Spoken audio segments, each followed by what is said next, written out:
Ayan yung magiging column niya dito sa tawid ng EDSA southbound. Ayun yung sasalo doon sa tawid naman. Ayun, oh. Meron ng rebar. Ito yung pangalawa. Ayun yung pangatlo, pangapat, panglima, anim, pito, walo, siyam. So 10 pa lang yung hilera dito na nalagyan nila ng ano, na drill nila, tapos ganyan yung itsura, tinakpan ulit. Sinimulan ko to, walang naniniwala sa paligid ko. Ano? Magandang umaga Luzon, Visayas at Mindanao, at maging sa mga kababayan natin dyan sa abroad, mga OFW. Nandito po tayo ngayon sa may SM North EDSA. Ito po tayo sa footbridge upang mag-update dito sa MRT7 Turnback Guideway. So wag na po natin patagalin to, ano. Ito yung dating Paramount, dyan yung bus station nung wala pa yung EDSA Carousel P2P bus. Dito nagbababa at nagsasakay yung mga pasahero.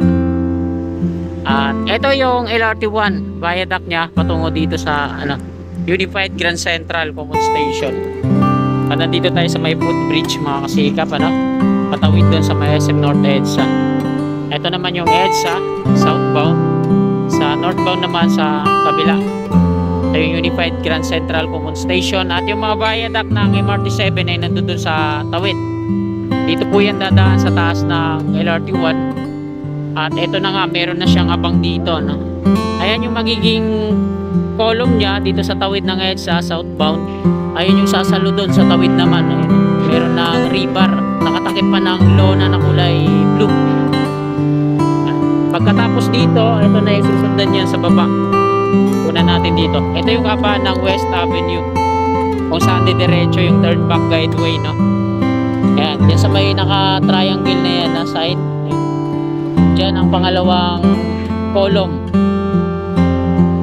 Tapos ayun yung pangatlo, no? Kinukay nila yan, nag-soil testing sila. Tapos tinakpan ulit kagaya ng ginawa nila sa may haba na Quirino Avenue to Top Roas Boulevard, yung on-ramp patungo dun sa south. Nilagyan nila na kinukayan nila, nag-soil testing, tapos tinakpan ulit nila. So diretso po yan kaba ng West Avenue to patungo dun sa unahan. Kung bibilangin natin kung ilang column yung nandyan dyan, isa yung nandyan sa unahan EDSA, tapos isa naman dito sa baba, dalawa. Ito yung pangalawa.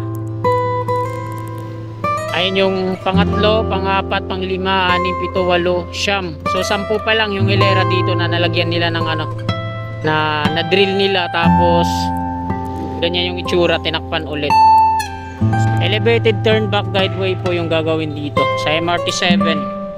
Gumagawa po dito ay Westermin contractor.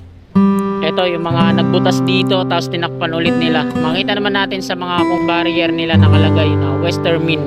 Tapos dito naman sa kabila, yung nagpalapad ng kalsada, nag-add ng tig-isang lane ng pavement. Ganon din dito sa kaliwa. Ayan naman yung Agaper Construction and Trading Corporation, no?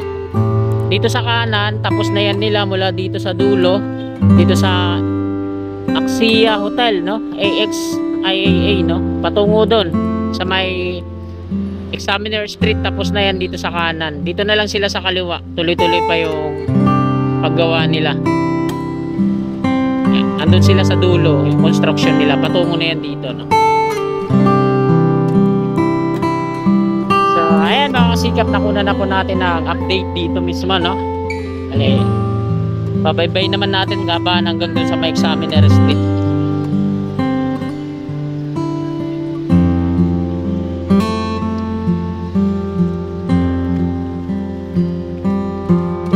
Malinis na dito.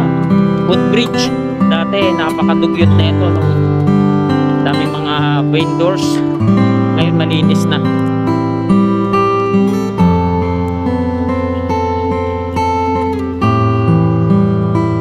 Ito yung sidewalk na to dito sa dinadaanan natin, yung gagawing highway ng karagdagan.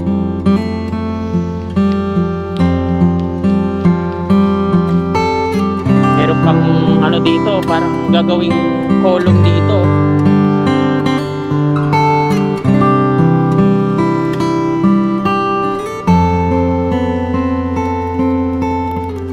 Galing tayo kanina dun sa taas. Yan. Makita naman natin dito yung mga tinambakan na to. Ayan yung mga magiging column ng turnback guideway patungo dun sa dulo sa may Examiner Street. Dami na, no? So, hindi lang pala 10 ito. Hindi ko na kasi kanina nakita to dito, merong pang hanggang dun. So, madami na pala, no? Kitang-kita naman natin yung mga pagtitirikan ng column. Ito may palatandaan na dahil hinukay po nila yan. Tapos nilagyan ulit nila ng tapal. O, dito siya dumadaan sa gitna yung turnback guideway. Kaya nilaparan yung kalsada. Ito yung blast nila na ginawa dito. Tapos may markings pa dito. Hindi pa siya nadi-green. Ayan yung pinakalas, hindi pa nila nadi-green. At nandito yung Agaper Construction ng Trading Corporation. Tuloy-tuloy pa rin yung pagpapalapad nila ng kalsada dito sa gawing kaliwa natin.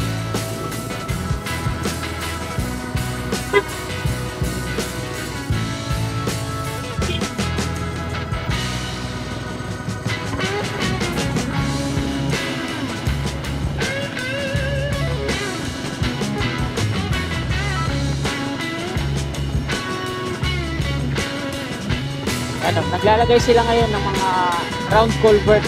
Ito, binabound nila sa kaliwa. Bago nila ayusin yung pavement, ay binabawnan muna nila ng mga malalaking round culvert. Tapos naglagay na rin sila ng mga manhole.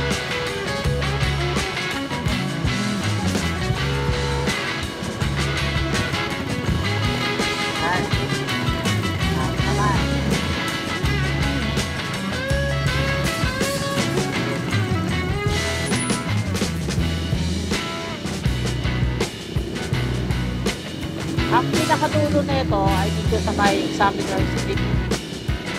Talagang puspusan na yung ginagawa nila dito sa kaliwa na. Talaga gusto na nilang matapos to. At dito na tayo sa Examiner Street. Ito yung dulo ng turnback guideway.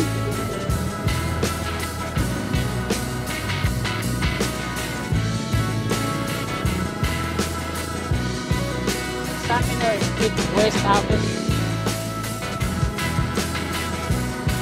Ayan mga kasikap, dito na po nagtatapos tong update natin dito sa MRT7 Elevated Turnback Guideway kahabaan ng West Avenue, Quezon City. Maraming salamat mga kasikap. Bago nyo po sana lisanin tong video na to, please like.